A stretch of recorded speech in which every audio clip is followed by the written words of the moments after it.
Je suis Latifa Bousseni, je suis professeur et chercheur au Centre de recherche et technologie des eaux au niveau du laboratoire Eaux usées et environnement. Alors pour présenter très rapidement la station pilote qui a été réalisée au niveau donc, du foyer universitaire Cité Jardin, l'eau de pluie elle est collectée, elle est traitée sur un filtre de sable. Ensuite, elle alimente une douche. L'eau des douches, qui est l'eau grise, est traitée biologiquement par deux types de réacteurs. Ensuite, elle est stockée et désinfectée, que ce soit par une lampe UV ou que ce soit par un traitement membranaire, et réutilisée dans les chasses d'eau.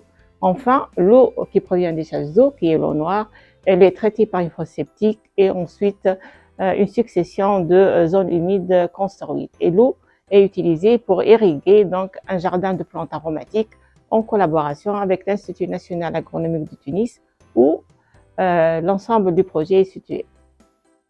Il est clair qu'aujourd'hui, vu la situation actuelle au niveau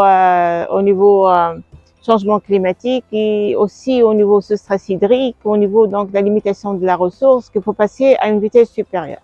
Alors les solutions telles qu'on a présentées ici, par exemple le mur végétalisé, il y a plusieurs d'autres solutions qui se trouvent un peu en Tunisie et un peu aussi au niveau de la Méditerranée. Et je pense qu'il est vraiment temps de se mettre ensemble, de capitaliser sur ce qui existe et de pouvoir vraiment tirer de ceci le savoir-faire, le rendre harmonieux, le rendre visible, disponible aux décideurs, et que ce soit décideurs publics, locaux ou privés. Et pour ceci, il y a notre projet qui est financé par le programme CDC-MED, qui est le projet Medway Cap, dont le CERT est aussi partenaire.